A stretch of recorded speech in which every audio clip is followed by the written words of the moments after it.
Welcome to Audit the Audit, where we sort out the who and what and the right and wrong of police interactions. This episode covers trespassing, public forums, and the right to film, and is brought to us by News Now South Carolina's channel. Be sure to check out the description below and give them the credit that they deserve. In a YouTube video posted on January 15, 2020, Auditor DJ Gear began to film the Odell Oil Company in Belton, South Carolina, while walking around a grass shoulder located just outside the property. While Mr. Gear did not step onto the oil company's property, he filmed through a chain link fence, despite no trespassing signs that prohibited photographing and otherwise recording the facility. After Mr. Gear filmed for a few minutes, two individuals stepped out of an oil company building, walked over to the fence, and began to speak to Mr. Gear.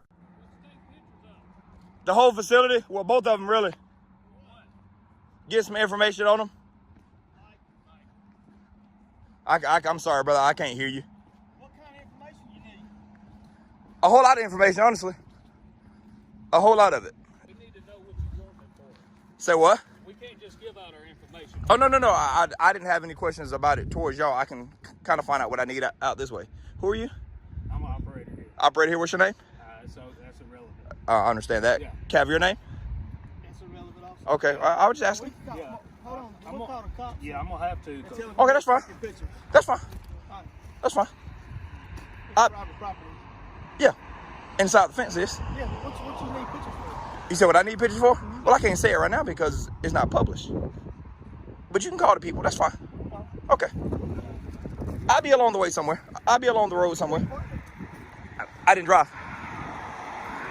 I'm a step ahead of everybody. But I'll be along here somewhere. I'm not leaving. I'm just walking. I promise I'll be in the area. And when they come out, can y'all come back out, please? Thank you. So he didn't want to give his name.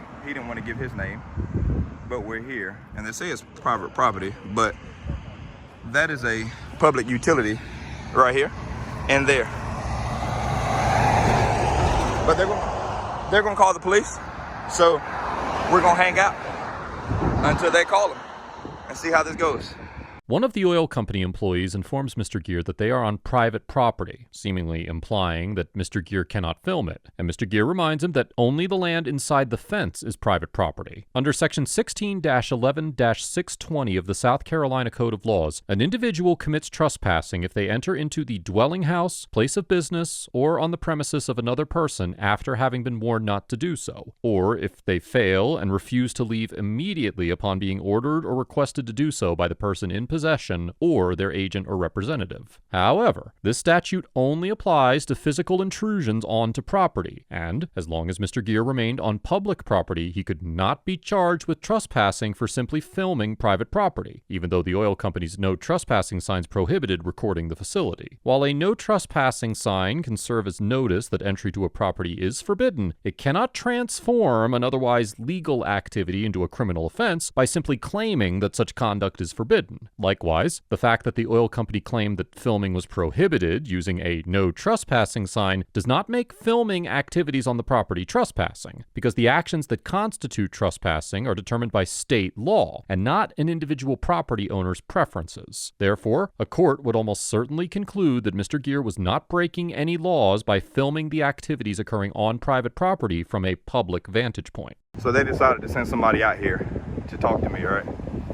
It's actually about to start raining. I wonder if he's gonna get out the vehicle. It's finna start raining, which is the crazy part. So I'm actually going to get soaking wet.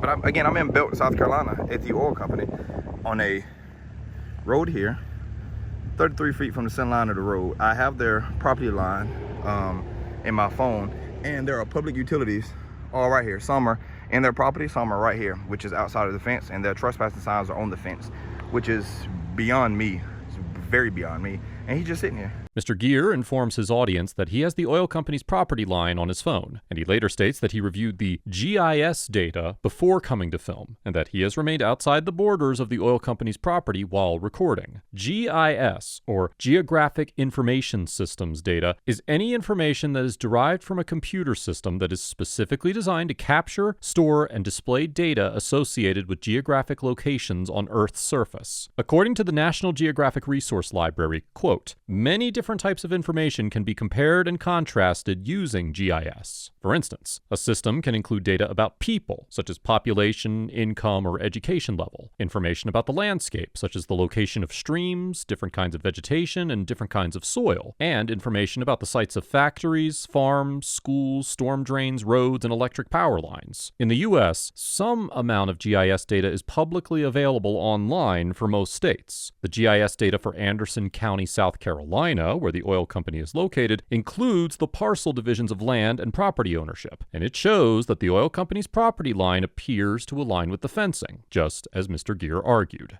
Let's go talk to him. And then here comes his buddy down here in the truck. Let me get that rope.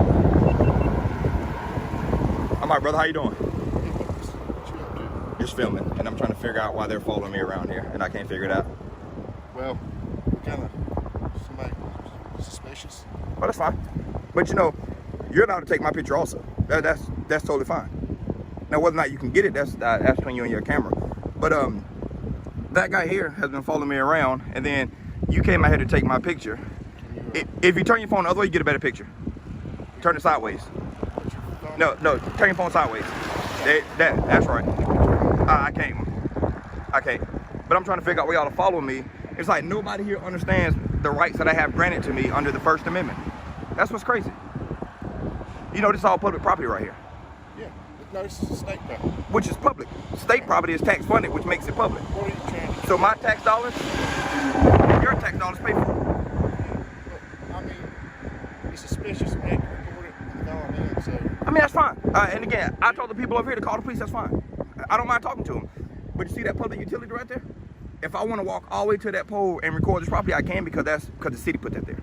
Okay. So that city property is public. Mr. Gear claims that because the city owns the utility poles, they indicate that he is on public property. While it seems that Mr. Gear is correct that he is on public property based on GIS data, it is important to note that the government does not have to actually possess the title to a parcel of land in order to place a road or public utilities on a public right-of-way. The South Carolina Department of Transportation Right-of-Way Acquisition Manual explains that government rights-of-way can be obtained via several different methods, such as obtaining title to the real property itself, or acquiring an easement, which grants the public the right to use the road while the property owner maintains the title to the parcel. The government can also acquire a utility easement that allows it to run utilities, such as power lines, over private property. Therefore, while some utility poles may be placed on government-owned property, they cannot be used as a reliable indicator as to whether or not an individual is standing on public property. As we have discussed many times on ATA, public rights-of-ways, such as streets and sidewalks, are considered to be, as the Supreme Court described in the 1990 case of United States versus Coquinda, quote, quintessential examples of a public forum to which the public generally has unconditional access, and which have immemorially been held in trust for the use of the public, and have been used for purposes of assembly, communicating thoughts between citizens, and discussing public questions. The court went on to explain that, quote, public parks, streets, and sidewalks are public forums because open access by all members of the public is integral to their function as central gathering places and arteries of transportation. For the most part, on streets and sidewalks, communication between citizens can be permitted according to the principle that one who is rightfully on a street which the state has left open to the public carries with him, as elsewhere, the constitutional right to express his views in an orderly fashion. In this situation, because the area directly surrounding a paved road is generally considered to be part of the street in First Amendment analysis, it is probable that a court would determine that the public property from which Mr. Gear was filming was also a public forum.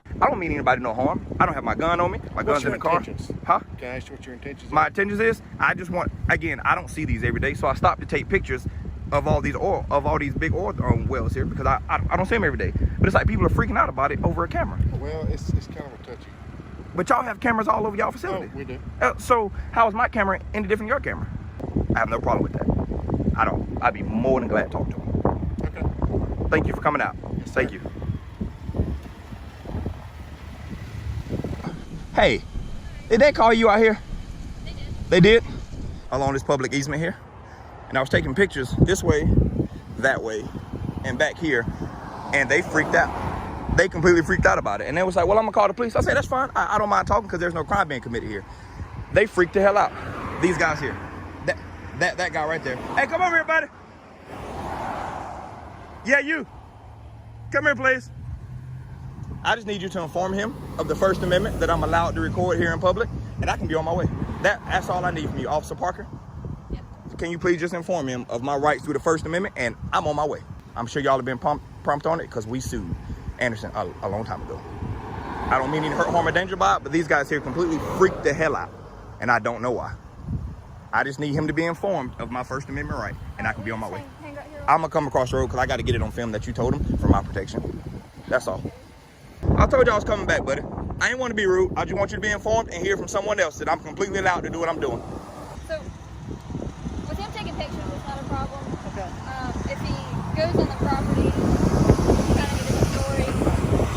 We're just going to determine we're on high alert anyway, so we're just making sure. Can you actually put video of me? I'm allowed to.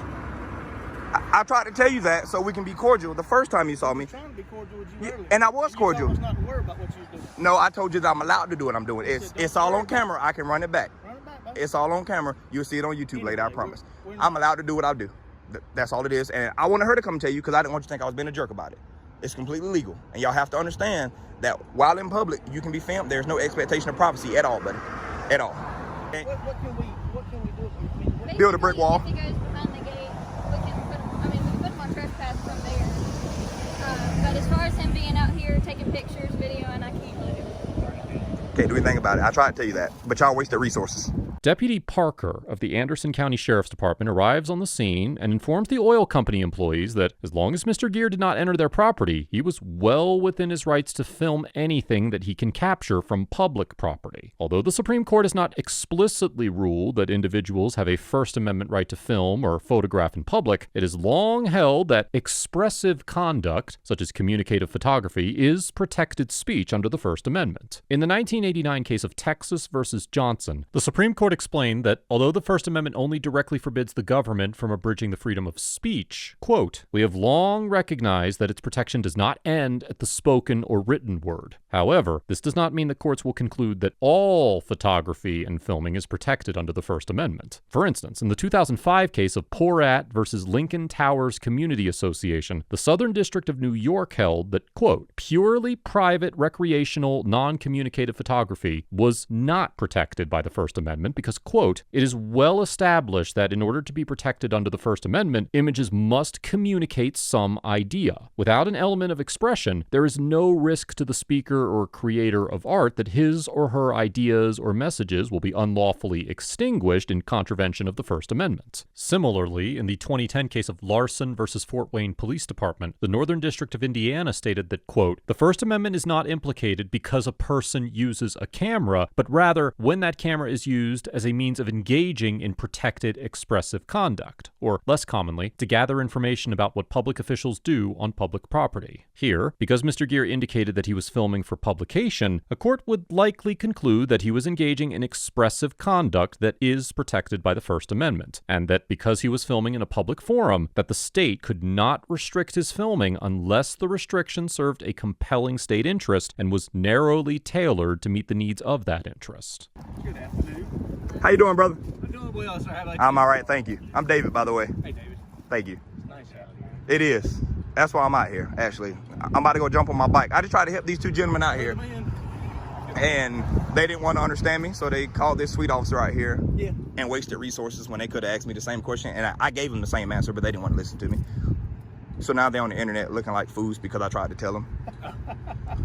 And those weren't my intentions. I tried to walk away, but then I saw her pulling up, and I figured that they called and wasted her sweet time out here. Sorry you had to come out here, Officer Parker. You're fine. Just do me a favor. Don't go behind the Oh, I won't. And I told them I have their property line on my phone. I checked the GIS survey. As long as I'm well within public property, it's a public utility pole. There no trespassing prior notice starts on the other side of that fence. I have no plans of breaching their property at all. None. Great.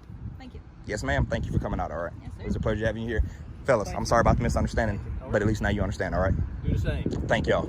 Shortly after completing his conversation with Officer Parker and the oil company employees on a pleasant note and walking away from the oil company fence, Mr. Gear stopped filming. There was no indication that any additional incidents occurred after Mr. Gear stopped filming or that he intends to take any further action regarding the interaction. Overall, Deputy Parker gets an A+ for maintaining a professional demeanor throughout the encounter, upholding and enforcing the protections of the First Amendment, and respectfully educating the oil company employees about Mr. Gear's right to film on public property. Even though there was no criminal activity occurring, Deputy Parker took the time to address the workers' concerns and clearly articulate what conduct would violate the trespassing law. The workers demonstrated an obvious misunderstanding of the state's trespassing law and the First Amendment, and instead of expressing irritation or anger at being unnecessarily called to the scene, Deputy Parker decided to be proactive and correct the employees' misconceptions. By explaining the contours of the state trespassing laws and the First Amendment right to film, Deputy Parker turned what otherwise would have been an unproductive interaction into a learning opportunity, and hopefully the employees will have a better understanding of the law as a result of this interaction and avoid needlessly calling the police over non-criminal matters in the future. I commend Deputy Parker for not only knowing the law and upholding it, but also choosing to educate citizens about it. Mr. Gear gets an A, because although he expressed a partially incorrect argument about the utility poles, he remained controlled and respectful throughout the encounter,